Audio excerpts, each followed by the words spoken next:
s'est assis sur ma chaise, dit maman ours de sa moyenne voix. Quelqu'un s'est assis sur la mienne et l'a défoncé, pleurnicha bébé ours de sa toute petite voix. Ils allèrent ensuite dans leur chambre.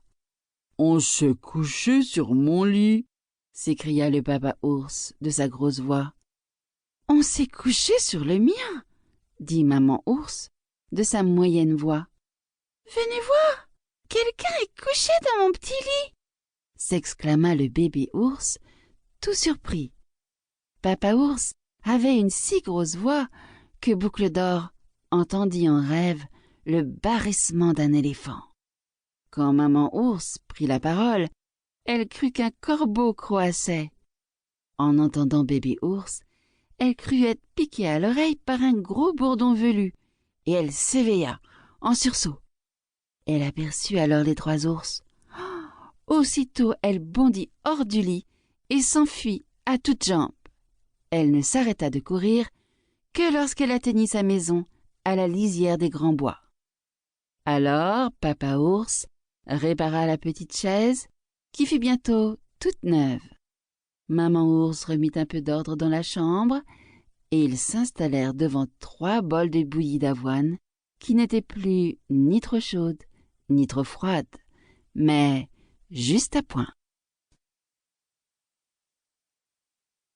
Réponse des frères Grimm. Il était une fois un mari et sa femme qui avaient depuis longtemps désiré avoir un enfant. Quand enfin la femme fut dans l'espérance et pensa que le bon Dieu avait bien voulu accomplir son vœu le plus cher. Sur le derrière de leur maison, ils avaient une petite fenêtre qui donnait sur un magnifique jardin où poussaient les plantes et les fleurs les plus belles. Mais il était entouré d'un haut mur et nul n'osait s'aventurer à l'intérieur parce qu'il appartenait à une sorcière douée d'un grand pouvoir et que tout le monde craignait. Un jour donc, que la femme se tenait à cette fenêtre et admirait le jardin en dessous, elle vit un parterre planté de superbes réponses avec des rosettes de feuilles si vertes et si luisantes, si fraîches et si appétissantes, que l'eau lui en vint à la bouche et qu'elle rêva d'en manger une bonne salade. Cette envie qu'elle en avait ne faisait que croître et grandir de jour en jour.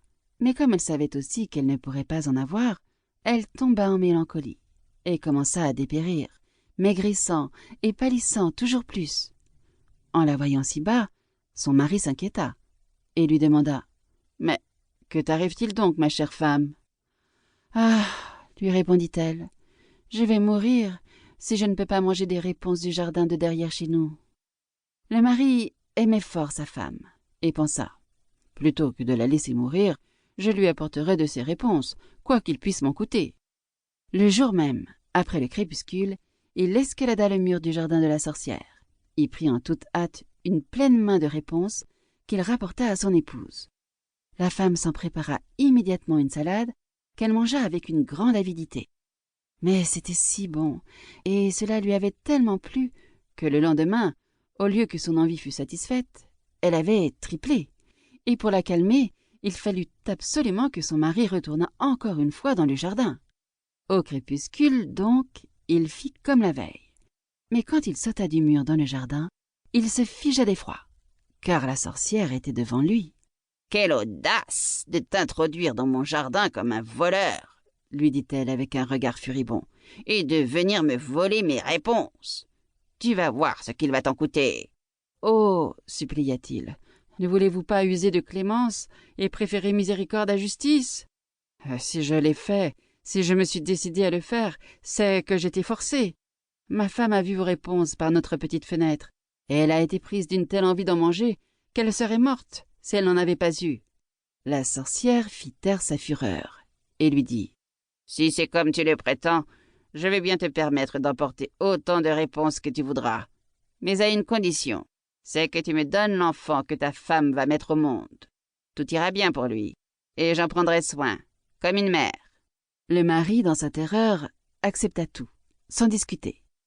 Et quelques semaines plus tard, quand sa femme accoucha, la sorcière arriva aussitôt, donna à l'enfant le nom de Réponse et l'emporta avec elle.